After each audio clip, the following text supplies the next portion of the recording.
کہ تاکہ ہر کوئی سمجھ بھی جائے اور کسی کی سمجھ میں بھی کچھ نہ آئے، تاکہ ہر کوئی سمجھ بھی جائے اور کسی کی سمجھ میں، یعنی سمجھنے والا سمجھ جائے اور جس کو نہیں سمجھانا وہ نہ سمجھے۔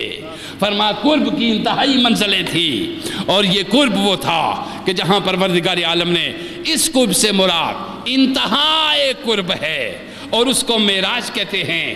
حضور اپنی ہر ایک صفت کی چوٹی پہ پہنچے تو معراج کے مقام کو پہنچ گئے، اور اس میں سب سے بلند تر مقام ابدیت ہے، اور ابدیت اظہار کا نام ہے۔ ابدیت کس کا نام ہے؟ ظاہر کرنے کا۔ ابدیت اللہ کی بندگی کو ظاہر کرنے کا نام ہے، بندگی کی راہوں پہ گامزن ہونے کا نام ہے۔ اللہ کے بندوں کو کبھی دیکھا کرو کہ وہ کتنے عظیم ہوتے ہیں، وہ کتنے عظیم ہوتے ہیں، وہ اتنے بے نیاز ہوتے ہیں کہ خدا کی صفات از اللہ الصمد ان کی رگ رگ میں بس چکی ہوتی ہے۔ وہ دنیا کے کسی ذرے کے محتاج نہیں ہوتے، اور جو دنیا کو چاہیے ہوتا ہے ان کو اس میں سے کچھ بھی نہیں چاہیے ہوتا، ان کو اس میں سے کچھ بھی نہیں چاہیے ہوتا۔ وہ ہمیشہ اپنی ملکیت اور اپنی چاہت اپنے مولا کی طرف رکھتے ہیں، اپنے آپ کو اس میں گروی کر دیتے ہیں اور اس کی چاہت کو لے لیتے ہیں۔ اور اس مقام پہ پہنچ کر صرف اتنی سی معراج کی جو باتیں پچھلے جمعے پہ میں نے آپ سے عرض کی تھی، اس میں حسن خلق سب سے بلند ترین چوٹی ہے۔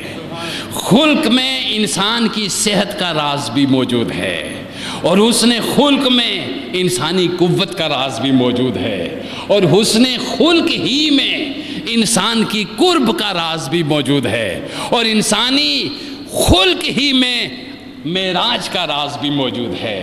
اور اس سے ارشاد فرمایا، یہ حدیث میں نے آپ کے سامنے آقا علیہ الصلوۃ والسلام کی پچھلے جمعے پہ غالباً میں یاد کرنا بھول گیا۔ عن ابی ذر رضی اللہ تعالی عنہ قال رسول اللہ صلی اللہ علیہ وسلم تبسموں کا، توجہ دیئے بات سنیے، آقا علیہ السلام نے فرمایا تبسموں کا فی وجہ اخیکا لکا صدقتن۔ ارشاد فرمایا تم اگر راستے میں کسی کو دیکھ کر اس کی طرف دیکھ کر مسکرا جاتے ہو، اگر تمہارے پاس کچھ بھی دینے کے لیے نہیں ہے، فرمایا یہی سب سے بڑا صدقہ ہے کہ کسی کو ویلکم مسکرا کے کرو۔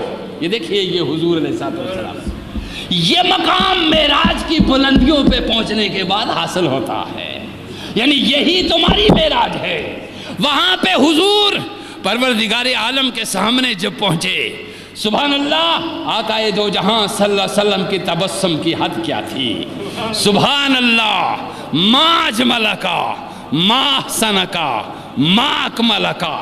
یہ مقام اتنا بلند تھا کہ حسن مصطفیٰ کھلکھلا اٹھا، اس لیے کہ اس میں عکس جمال خدا نظر آیا، اس میں عکس جمال خدا نظر آیا۔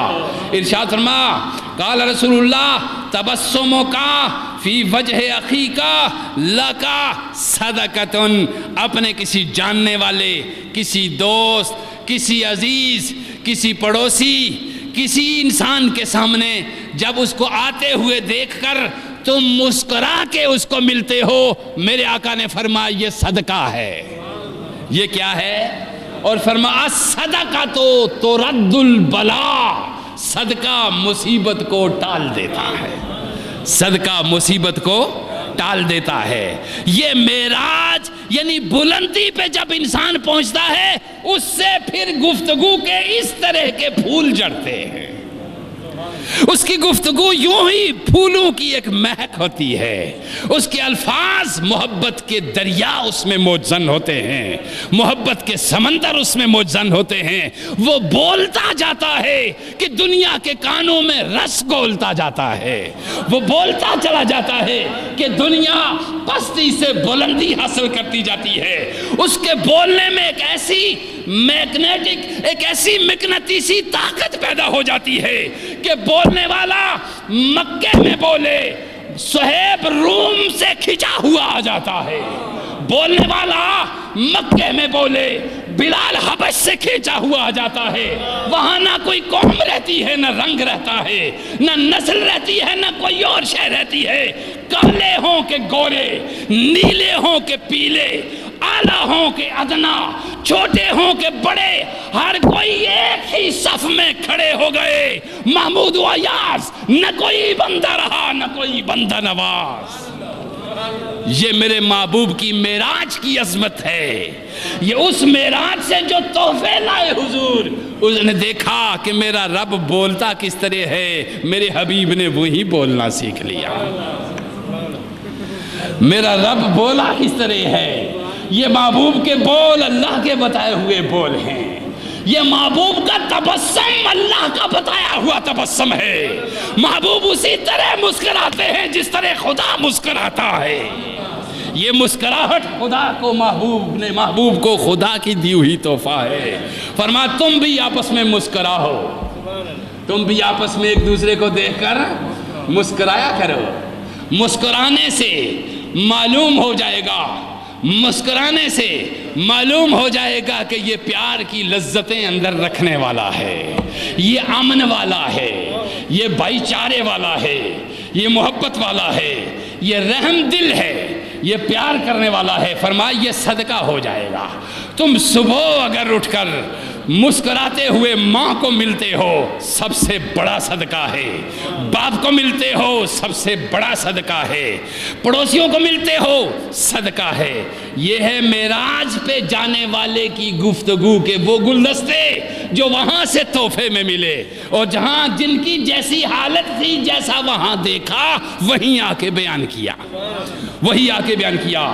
پھر فرمایا رسول اللہ صلی اللہ علیہ وسلم نے حدیث پاک ایک سنیے، فرمایا ان اللہ یحب الرفق فی الامر کلہ، یقیناً اللہ ہر معاملے میں نرمی برتنے والوں کو پسند کرتا ہے۔ کتنی خوبصورت بات ہے صاحب، ان اللہ یحب الرفق، رفق فی الامر کلہ، یقیناً ہر معاملے میں اللہ کس کو پسند کرتا ہے؟ نرمی برتنے والوں کو۔ لہذا ہمیں اپنی کلام میں نرمی پیدا کرنی چاہیے، اپنی گفتگو میں نرمی پیدا کرنی چاہیے۔ پھر حضرت جریر عن النبی صلی اللہ علیہ وسلم فرمایا من یحرم الرفق یحرم الخیر، ارشاد فرمایا یہ مسلم کی حدیث ہے، فرمایا جو نرمی سے محروم ہو گیا وہ خیر سے محروم ہو گیا، جو نرمی سے محروم ہو گیا وہ خیر سے معروم ہو گیا۔ یہ ہے معراج، صاحب معراج کی گفتگو۔ پروردگار عالم مجھے اور آپ کو معراج اور صاحب معراج کو سمجھنے کی توفیق عطا فرمائے۔ اور یہ کسی نے چھوٹی سی چیز لکھی ہے، فرمایا کہ بعض لوگ یہ کہتے ہیں کہ شریعت اور طریقت دو مختلف چیزیں ہیں، یعنی بندہ شریعت پر عمل کرے تو طریقت چھوٹ جائے گی، اور طریقت پر عمل کرے تو شریعت پر عمل نہیں ہو سکتا۔ دیکھیے حضور صلی اللہ علیہ وسلم نے ارشاد فرمایا، آقائے دو جہاں صلی اللہ علیہ وسلم نے ارشاد فرمایا، الشریعت اقوالی، شریعت میرا قول ہے، والطریقت احوالی، اور طریقت میرا حال ہے، طریقت میرا حال ہے، شریعت میرا کہنا ہے اور طریقت میرا کرنا ہے۔ اور کوئی اگر کہتا ہے تو کرتا نہیں تو بھی حضور کی سنت نہیں، اور اگر کوئی کرتا ہے اور کہتا نہیں تو بھی حضور کی سنت، یعنی انسان کو قال اور حال، اس کو کہتے ہیں قول اور عمل میں مطابقت۔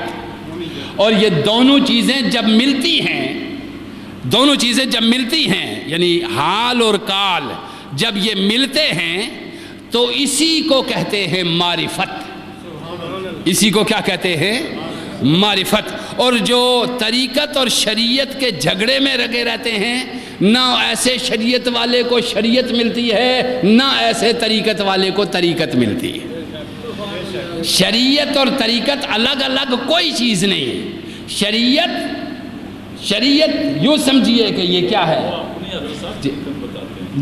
یہ صرف شریعت کیا ہے، وہ راستہ ہے۔ شریعت کیا ہے؟ وہ شریعت کیا ہے؟ وہ ضابطے ہیں، راستہ ہے ہوتا ہے، آپ سڑک چل رہے ہیں، اس سڑک پہ چلنے کے کچھ ضابطے ہیں کہ نہیں جی؟ ٹریفک کے کچھ اصول ہیں کہ نہیں؟ وہ جو ٹریفک کے اصول ہیں اسی کو شریعت کہتے ہیں، اور ان اصولوں کے مطابق چلو گے تو اسی کو طریقت کہتے ہیں۔ یہاں جان بچ جائے گی، یہاں ایمان بچ جائے گا۔ ان اصولوں پہ چلو گے تو جان بچ جائے گی، اور شریعت کے اصولوں پہ چلے گے تو ایمان بچ جائے گا۔ شریعت اور طریقت الگ کوئی چیز نہیں ہے۔ شریعت ضابطے ہیں اور طریقت اس کے عمل ہے، اور معرفت اس عمل کا نتیجہ ہے۔ میرا رب آپ کا اور میرا حامی۔